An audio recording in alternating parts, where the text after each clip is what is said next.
Tenemos la presencia como invitado especial en esta reunión estatal del ingeniero Miguel Ángel Riquelme Solís, gobernador constitucional del estado de Coahuila de Zaragoza.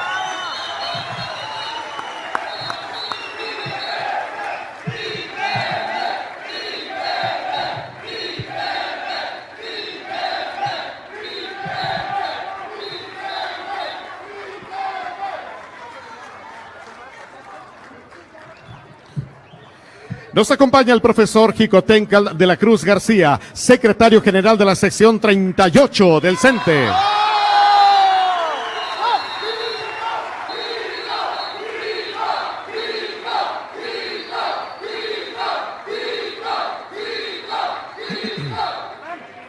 Saludamos la compañía y el apoyo del profesor Carlos Ariel Moreira Valdés, secretario de Desarrollo Educativo del CENTE.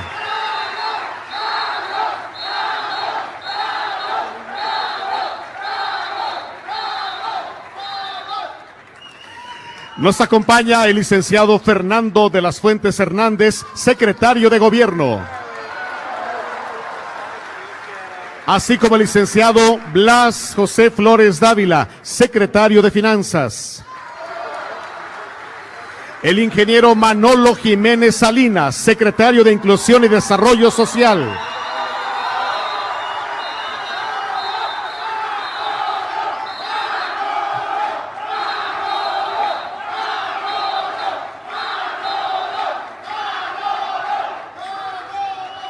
Está presente el licenciado Francisco Saracho Navarro, secretario de Educación.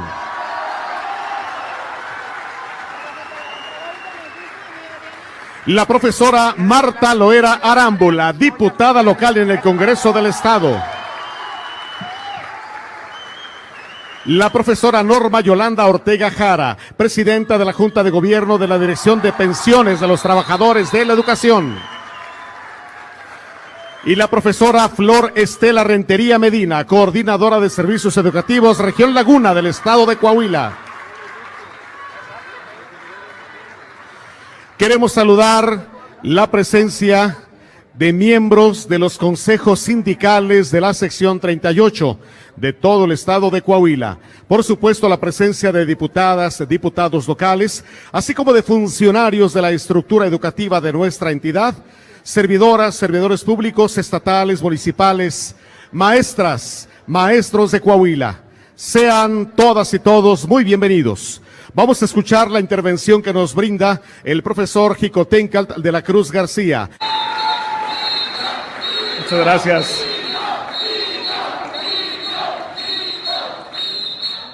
Muy buenas tardes, tengan todos ustedes. Sea bienvenido, señor gobernador, a esta su casa, la sección 38. Que como podrá notar, siempre tenemos un ambiente muy cálido y lo recibimos con esa calidez el día de hoy. Bienvenido.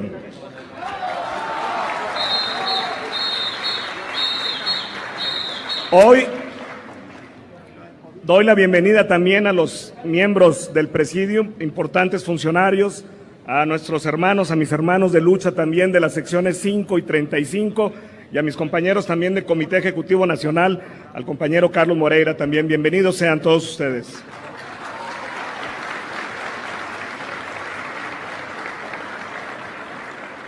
Hoy la historia lo va a registrar como uno de los días donde la justicia llegó a la sección 38. Hoy puedo decir con orgullo que los esfuerzos que hemos hecho, las pláticas que hemos tenido, tuvieron eco y lo va a resolver el ingeniero Miguel Ángel Riquelme. Estoy hablando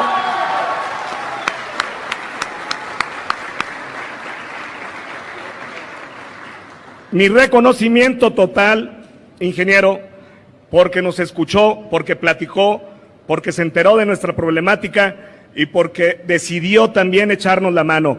Hoy, muchos de nuestros compañeros que iban a estar destinados a vivir con una pensión de miseria, hoy nos dieron respuesta. ¿Quién? Miguel Ángel Riquelme. Bienvenido, muchas gracias. ¡Viva Miguel Ángel Riquelme! ¡Viva la sección 38!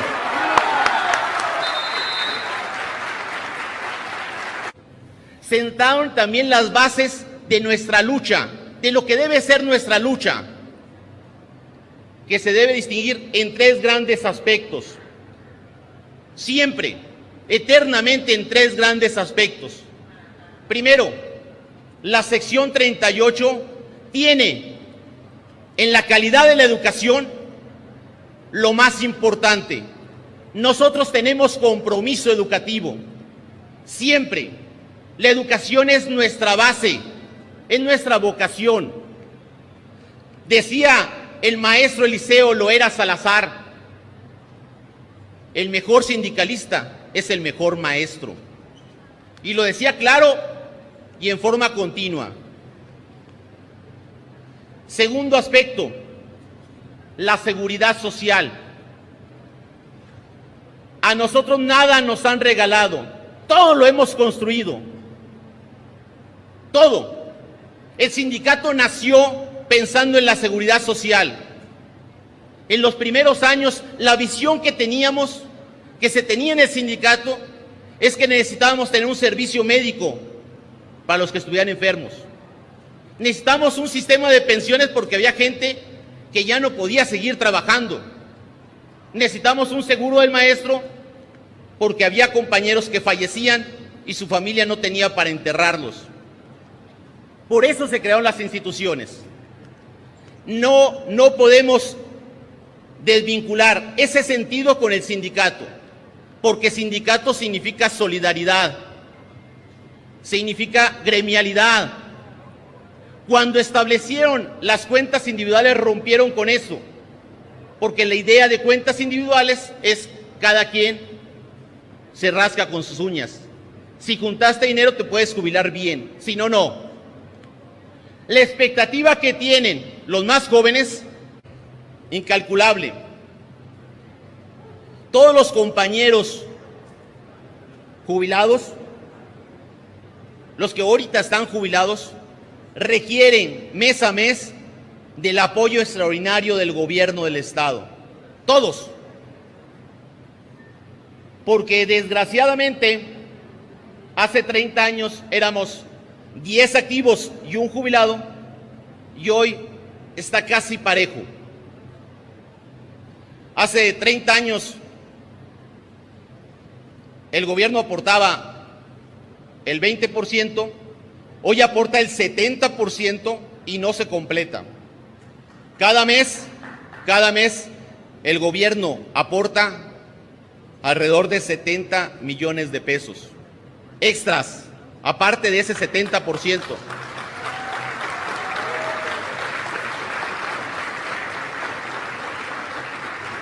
Gracias, ingeniero Riquelme, gracias, Blas, por el apoyo que nos dan mes a mes, por el apoyo que se da para poder alcanzar la pensión y no tener los problemas que se tienen en otras entidades. Y decía el maestro Jicotencal, hay dos temas pendientes.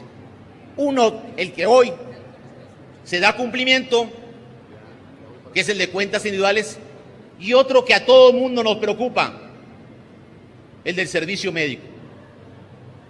Nosotros le pedimos al gobernador que el momento de que se firme esta iniciativa, también podamos empezar con unas mesas de trabajo para dar solución de una vez y por todas al problema que tenemos en el servicio médico.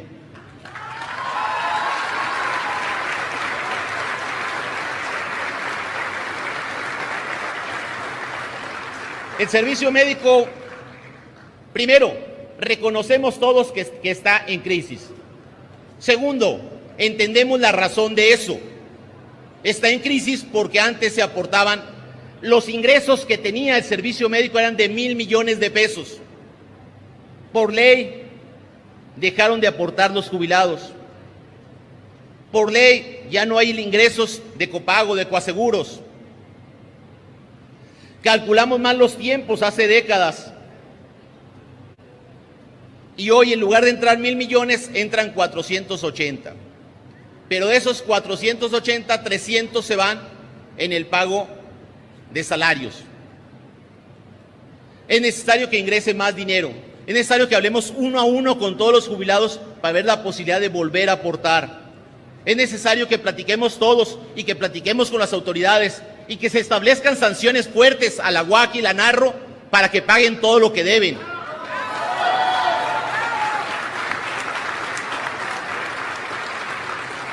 Quiero subrayar que hace unos días, platicando con el gobernador del estado, el maestro Xicoténcatl y un servidor, establecimos un acuerdo para que en la medida en que se establezcan esas mesas de trabajo, cuando menos se pueda cubrir lo más indispensable. Hay 8,000 compañeros que necesitan medicamentos relacionados con la diabetes y o la hipertensión. 8,000 compañeros, que ellos o un familiar requiere eso.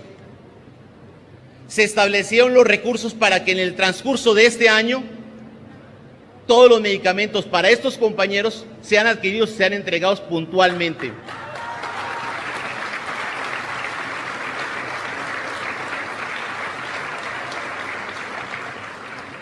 Les decía, las bases que sentaron los primeros sindicalistas tenía que ver con la calidad de la educación, con la seguridad social y con nuestra autonomía.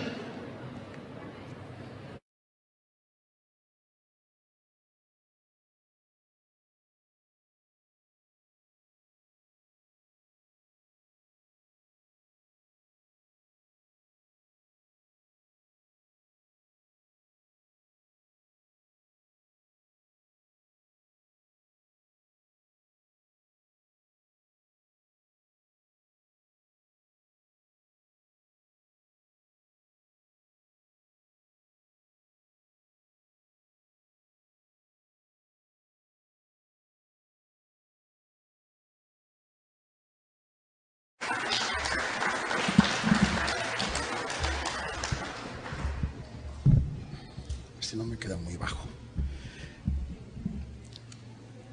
¿Qué decir ante tanta humanidad, tanto humanismo, que es prácticamente heroico? ¿Qué decir ante estos héroes y heroínas que velan, siempre han velado por nosotros y por nuestras familias? Un gracias no será suficiente. Aunque sale desde el corazón, el maestro Xicoténcatl de la Cruz les dice muchas gracias.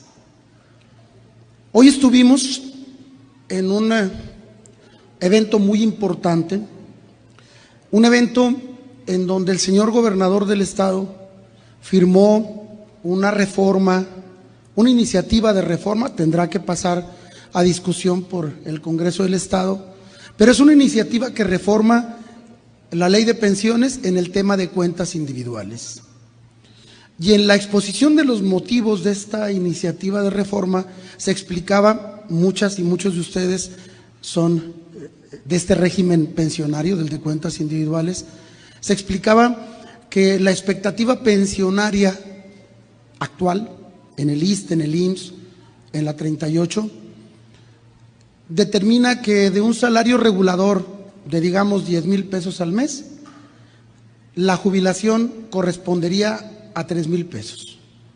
Esto condena a los compañeros de cuentas individuales a trabajar toda la vida o a resignarse a tener una pensión ínfima cuando se jubilen, cuando ya no puedan trabajar más.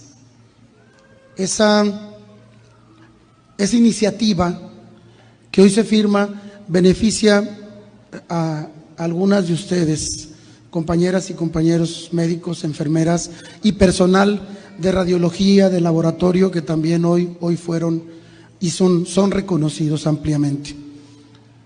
Reciban el saludo y la felicitación del maestro Xicoténcatl de la Cruz. Agradezco también a mis compañeros del comité ejecutivo que hoy nos acompañan y que bueno, me arropan en esta representación tan honrosa que me concedió el maestro Xicoténcatl de la Cruz.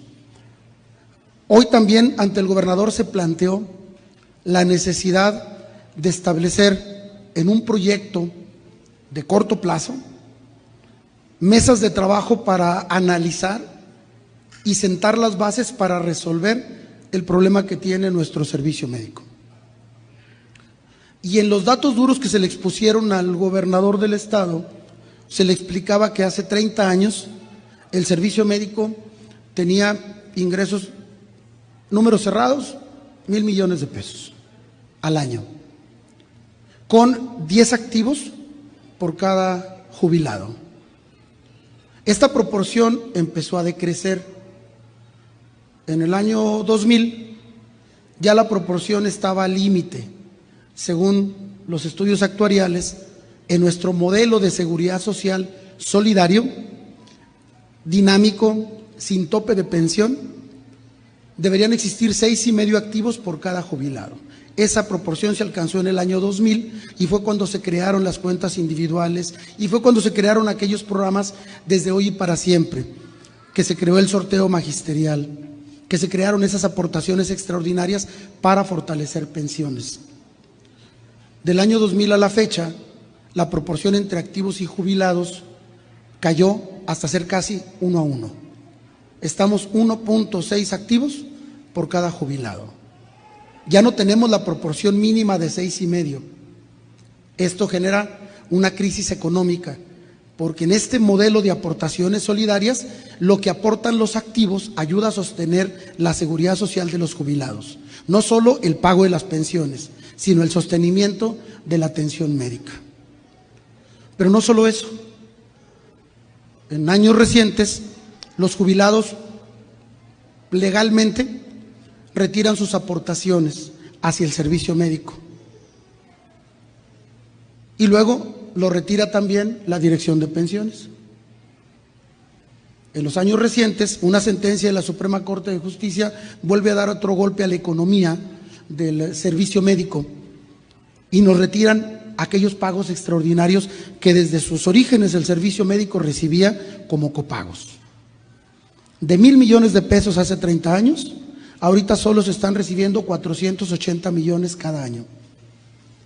El problema es que la nómina del servicio médico ocupa 300 millones cada año. De esos 300 millones restan solamente 180 millones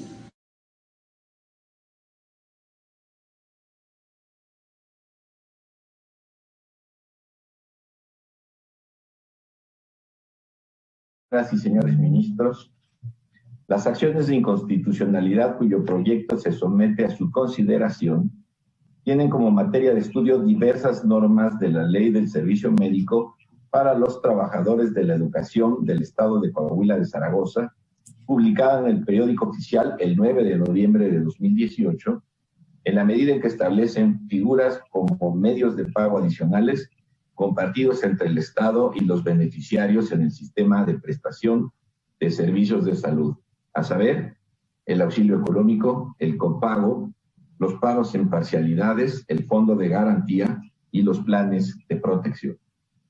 Es conveniente narrar a ustedes como antecedente inmediato de las normas ahora impugnadas un decreto de reforma a la misma ley de 8 de enero de 2016 que también contenía figuras de pago compartido, contra el que la Comisión Nacional de los Derechos Humanos promovió la acción de inconstitucionalidad 12 de 2016, en la que este Tribunal Pleno, el 9 de julio de 2018, declaró su invalidez porque no resultaba constitucionalmente aceptable que la persona derechohabiente deba pagar una cantidad extra de dinero por la prestación de un servicio de atención médica, pues esa modalidad implica un copago que de suyo desconoce las aportaciones que periódicamente realizan los beneficiarios a fin de gozar de esos servicios. Esa anterior ley fue aprobada dando paso a la expedición de la actual Ley del Servicio Médico para los Trabajadores de la Educación del Estado de Coahuila, el 9 de noviembre de 2018, que constituye la litis en este asunto.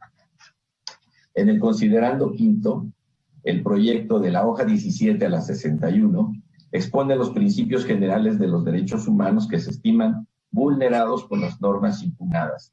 Esto es, el derecho a la salud y el derecho a la seguridad social, así como la libertad configurativa del legislador local para expedir su normatividad interna en materia de seguridad social, pero siempre en respeto a la Constitución Federal y a los tratados internacionales que rijan esa materia.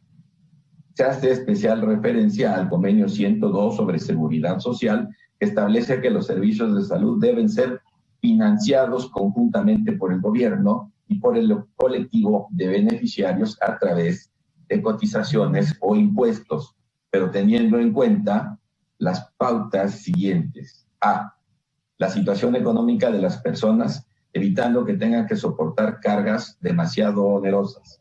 B, la participación del beneficiario deberá reglamentarse de manera tal que no dé lugar a excesos. C, la situación económica del gobierno. Y D, la modificación en el monto de las cotizaciones o impuestos debe siempre ser precedida de estudios y cálculos actuariales que revelen su necesidad y el equilibrio en cada ajuste. Con base en este marco constitucional y convencional, el proyecto analiza la prestación de los servicios de seguridad social que, conforme a la legislación combatida, presta el Instituto de Servicio Médico de los trabajadores de la educación del Estado de Coahuila, y determina que, en realidad, se basa en un sistema de auxilio económico que implica, independientemente del tipo de atención médica, que su costo no será cubierto con su patrimonio al que ya se encuentran incorporadas las cotizaciones previamente efectuadas por la persona trabajadora, el empleador y el Estado, sino que requerirá que la o el derechohabiente soporte una carga económica extra que represente al menos una parte de los costos de las prestaciones médicas a través de la figura del copago, cuyo monto, además, es determinado en forma unilateral y automática por el Instituto, sin que la legislación en análisis establezca algún tipo de porcentaje o límite máximo que pueda llevar a generar siquiera alguna certeza de cuánto o cuáles son los márgenes dentro de los que se deberá determinar la cantidad respectiva, además de que no se implementa mecanismo o procedimiento alguno por virtud del cual se garantice una distribución equitativa de las cargas económicas. Situación esta que, conforme se propone en la consulta, transgrede los principios de justicia y solidaridad social y también los de seguridad jurídica, equidad y accesibilidad económica en el servicio de salud, tutelados por el artículo 4 de la Constitución Federal. De ahí que el resto, a partir de estos razonamientos de las figuras que forman parte del mismo sistema de pago compartido, resulten también violatorias de los derechos humanos, a saber, la retención y o el convenio de pago en parcialidades para cubrirlo, la adición automática de un 20% sobre la deuda para construir un fondo de garantía e incluso la integración de los recursos recaudados por concepto de copago al patrimonio del instituto. Es esto en lo que consiste el considerando quinto de este proyecto. Gracias, señor presidente. Gracias a usted, señor ministro. Se somete a discusión. Una duda. En la acción de inconstitucionalidad 16-2016 es básicamente el precedente de este asunto porque el legislador nuevamente repitió los mismos, no repitió, pero no consideró adecuadamente lo que se estableció en aquella acción. También por extensión se realizó la declaratoria de invalidez de los artículos 3, fracción 20, párrafos, en aquella se hizo extensivo a ciertos artículos de la ley en función de que establecían una obligación, que no iban a recibir estos servicios de salud los trabajadores que no estuviesen al corriente de sus pagos.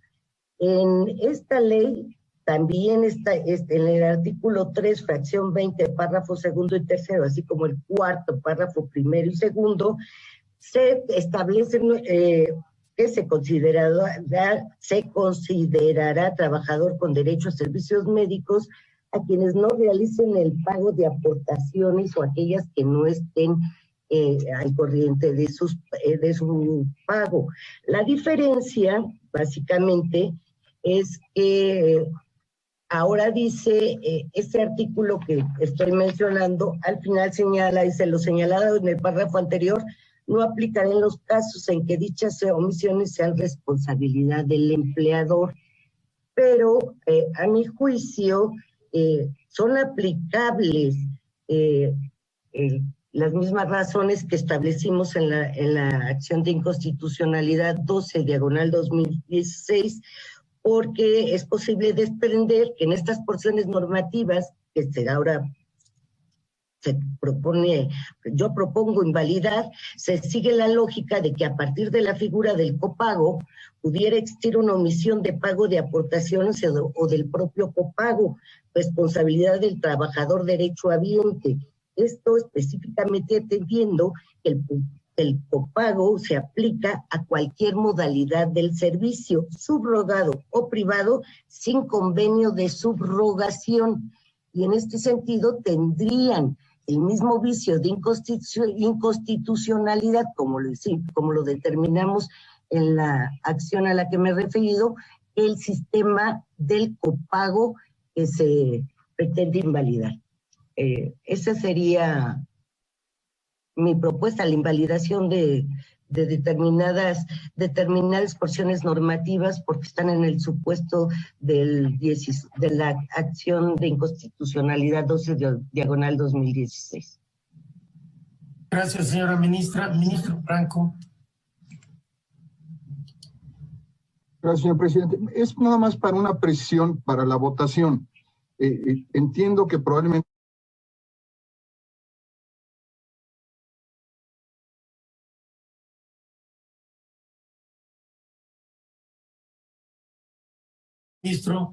Ministro Javier Lainez. Muy brevemente, muchas gracias, ministro presidente. Yo respetuosamente no estaría de acuerdo con hacer las precisiones en cuanto a retroactividad. El copago se da, como bien lo verán ustedes en la ley, por o intervención.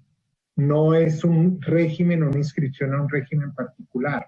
Esto sucede, el copago se da, insisto, por intervención médica, por suceso médico, donde cuando no lo prestan las clínicas del magisterio, entonces se acude a la figura del copago para que el asegurado tenga acceso al servicio mediante una retribución que se divide entre el instituto y el beneficiario o el asegurado. A mí me parece que si la acción, en este caso la sentencia, entra surte sus efectos a partir de esa declaratoria y de la notificación al Congreso, pues de ahí en adelante ya no podrán cobrar estas intervenciones o estos suplementos o aplicar este mecanismo, pero no es que se vaya o que exista un convenio firmado o una situación permanente del copago. El copago, si ustedes analizan la ley, insisto, se da por evento, por enfermedad, por decirlo de alguna manera. Entonces yo creo que debemos de seguir con la regla general de que surte efectos de ahí hacia adelante. ¿Qué significa esto? Pues que la siguiente intervención, enfermedad, evento que tenga el asegurado sus beneficiarios, pues ya no puede entrar a un sistema de autorización por copago, sino tiene que recibir la prestación médica. Gracias, presidente. Gracias a usted, señor ministro. De 1,000 millones de pesos hace 30 años, ahorita solo se están recibiendo 480 millones cada año. El problema es que la nómina del servicio médico ocupa 300 millones cada año. De esos 300 millones restan solamente 180 millones para dar el resto de los servicios.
De esos 300 millones, restan solamente 180 millones para dar el resto de los servicios. Medicamentos, mantenimiento, compra de equipos, remodelación, subrogados, material de laboratorio y finalmente todo aquello que se sacaba antes con casi 600 millones, ahora se tiene que sostener solamente con 180. El problema es serio. Y así se le planteó al gobernador, y el gobernador comprometió en el corto plazo, muy corto plazo, la instalación de mesas de trabajo para analizar cómo hacerle frente a este problema. El servicio médico, se comentó, cuando la sentencia de la Suprema Corte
solamente con 180.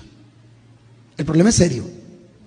Y así se le planteó al gobernador, y el gobernador comprometió en el corto plazo, muy corto plazo, la instalación de mesas de trabajo para analizar cómo hacerle frente a este problema. El servicio médico, se comentó, cuando la sentencia de la Suprema Corte hace 2 años estaba en riesgo de desaparecer. Se comentó incluso que el servicio médico pudiera ser cancelado y todos migrados hacia otro sistema de seguridad social o de asistencia médica como el Seguro Social. Bueno, se comentó en redes sociales, pero nunca estuvo en la agenda ni del gobernador ni del profesor Xicoténcatl de la Cruz. Porque si bien yo, como usuario, puedo irme a consultar al Seguro Social o irme a consultar al ISSSTE, el problema real, lo que se avisoraba, es que ustedes, trabajadores del servicio médico, iban a quedar sin empleo, con la liquidación constitucional que corresponda, pero sin empleo. En el desamparo, muchas y muchos compañeros y sus familias. El proyecto que se le pidió al señor gobernador es para mejorar y fortalecer el servicio médico, para darle existencia y subsistencia, y para que además se les haga justicia económica.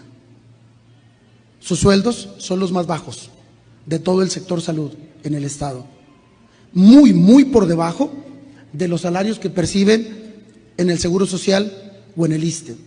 Y eso es algo que el maestro Xicoténcatl de la Cruz sabe y reconoce, y que sin embargo, por mucha voluntad que tenga, con estas disminuciones severas de los ingresos, es muy difícil de enfrentar, es muy difícil de emprender.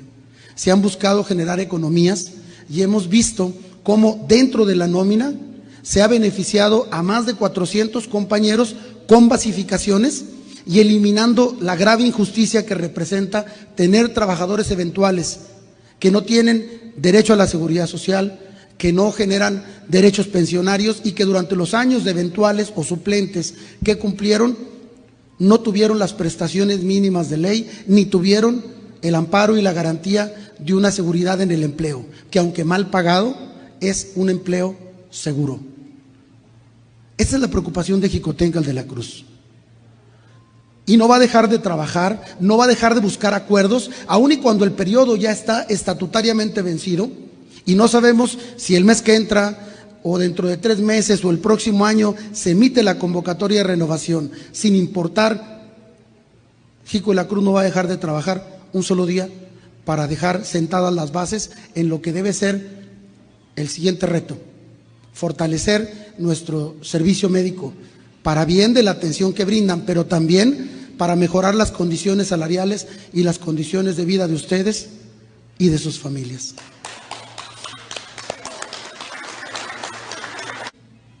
El trabajo se está realizando, no solo por la parte humana, sino por la parte material y sobre todo para ustedes por la parte económica.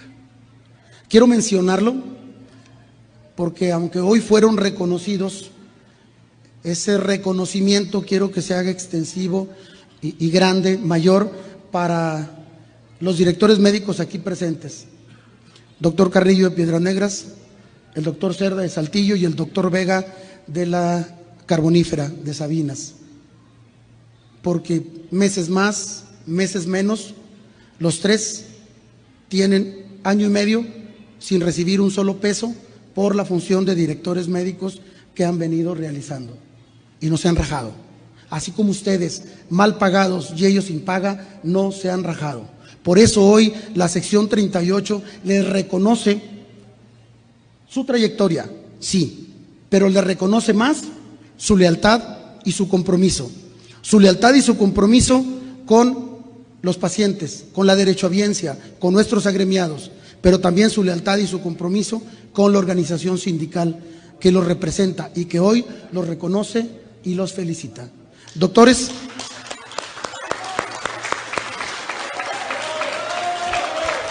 bravo doctor.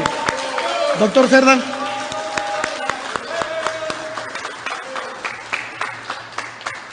La próxima semana tenemos que corregir ya ese error administrativo y legal que los dejó durante más de año y medio sin percibir la remuneración justa que a la función les corresponde. Gracias por su lealtad, gracias por su compromiso, gracias a todas y a todas por esa lealtad y ese compromiso, nuestro reconocimiento, nuestra admiración y que Dios nos siga bendiciendo a todas y a todos. Buenas tardes.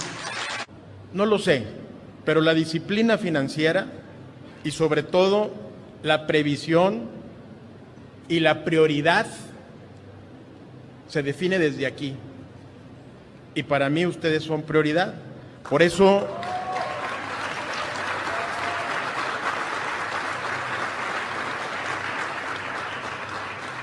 no falla su quincena. Podrán fallar otras cosas, ¿sí? Pero su quincena no. Por eso no fallan los aguinaldos. Nos podrán fallar otras cosas, pero sus aguinaldos no. Nunca hemos dejado para después, o en segundo o en tercer lugar, a los maestros.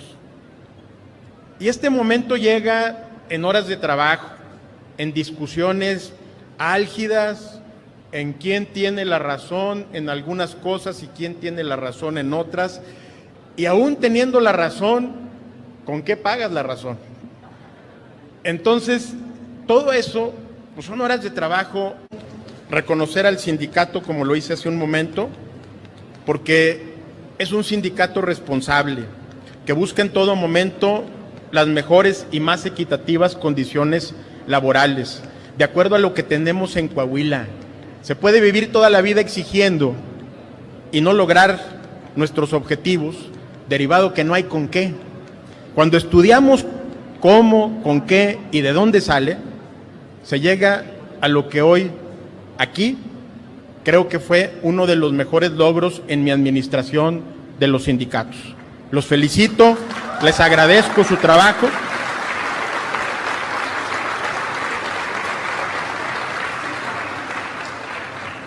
Y les pido seguir unidos, así nos ha ido bien. No escuchen el canto de las sirenas, no existe, ese no existe.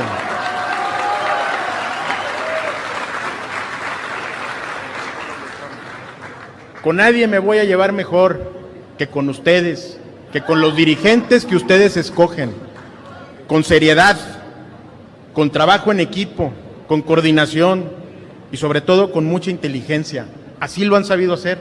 Por eso les reconozco y estoy aquí con ustedes. Aquí estoy. Y no es la primera vez.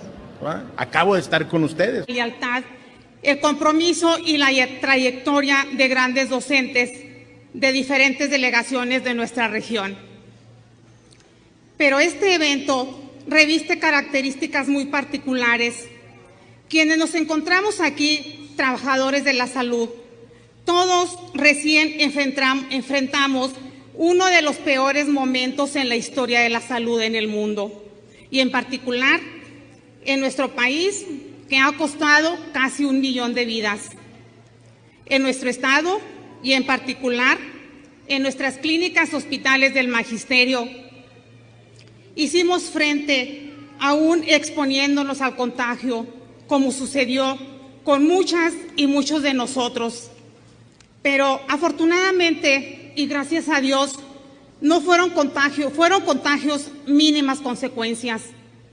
Es importante señalar que aún y cuando nuestras clínicas fueron declaradas clínicas COVID al inicio y por un tiempo, ya que el desconocimiento y falta de información sobre el virus así lo exige, posteriormente a ello se siguieron protocolos de gestión para los pacientes y canalizarlos a los hospitales de gobierno.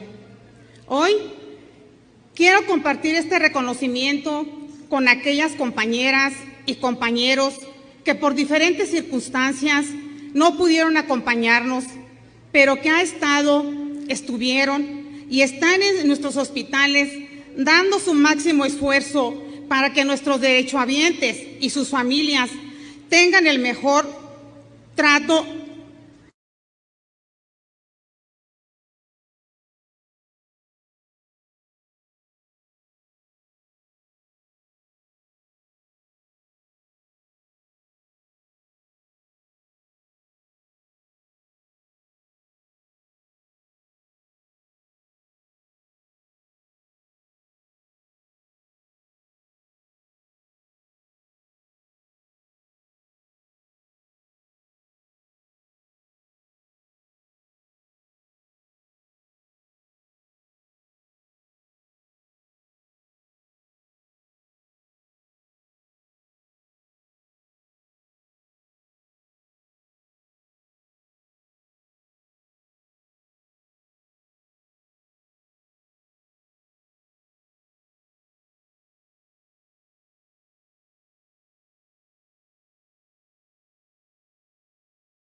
Muchas gracias.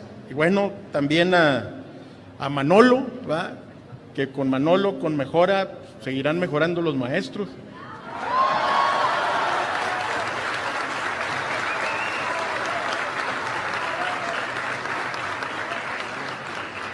Feliz.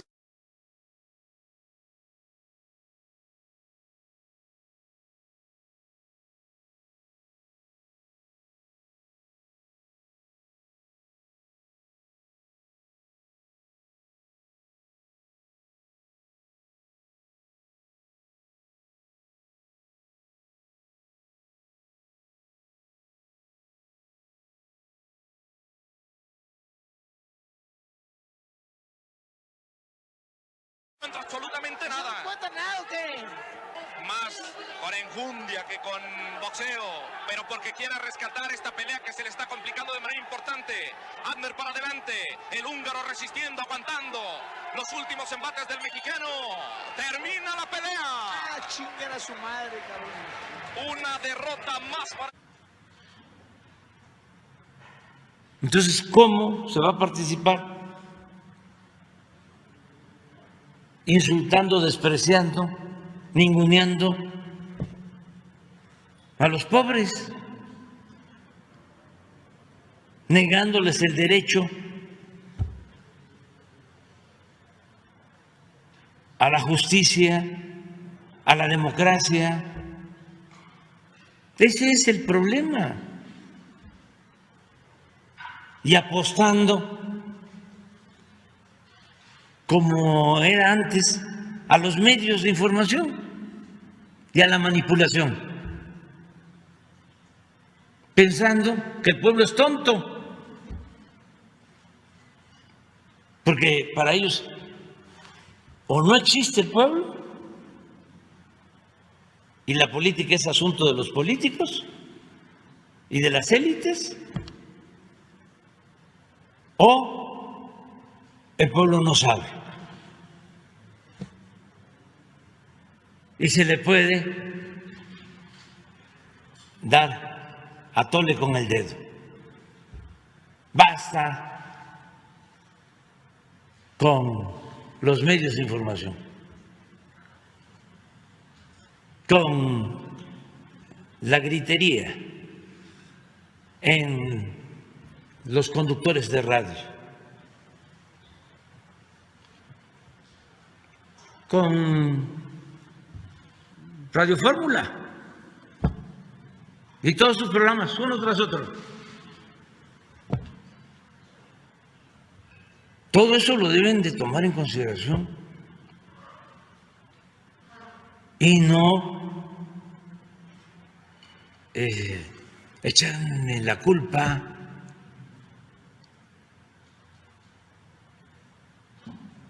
se van además por lo fácil y absurdo. Ahora, antes de la elección, arman una campaña para decir que tengo vínculos con el narcotráfico, sin una sola prueba. Y reúnen a todos, porque esto va más allá de los partidos. Era un régimen opresor, desde luego corrupto, injusto, que se componía de una serie de factores. Habían los hombres en el poder, pero también los paleros, los que pensaban nada más en la llamada alternancia, o en el quítate tú porque quiero yo, no en la transformación del país.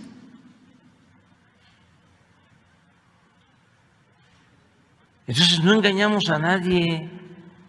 Nosotros hablamos de que para enfrentar la decadencia de México se necesitaba una transformación. Lo he dicho una y mil veces, que esta transformación ha sido, es y será pacífica, pero profunda, igual que la independencia, igual que la reforma, igual que la revolución.